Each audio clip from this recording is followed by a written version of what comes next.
Bringing in a special guest that is joining us now that is on the phone. This is Representative Vern Buchanan joining us from Manatee County, Florida at the Emergency Operations Center. He's joining us there. This is around Bradenton, Florida, just to the south of the Tampa Bay area.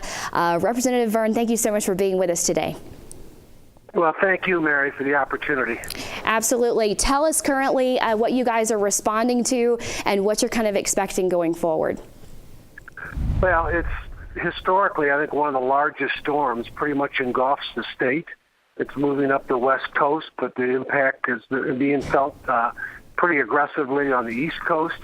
But we've got, I think, a good team, a good leadership. And when I say good team, everybody's working together, the first responders, all the levels of government.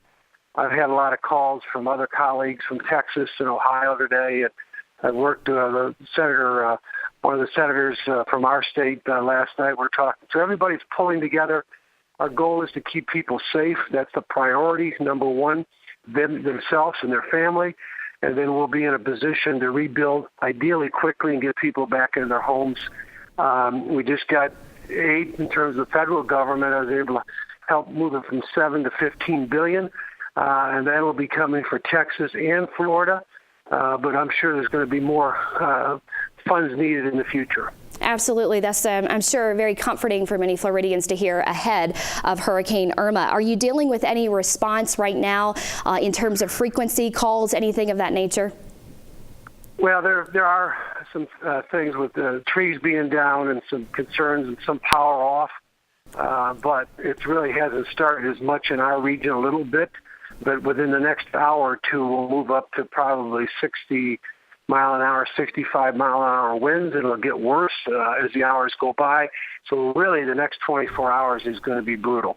Okay, and let me ask you, what would you tell folks that are joining us maybe around your district about sheltering in place? Maybe they're not in a sturdy structure, some of the areas that they can find some of these shelters to head to. What would you tell them right now?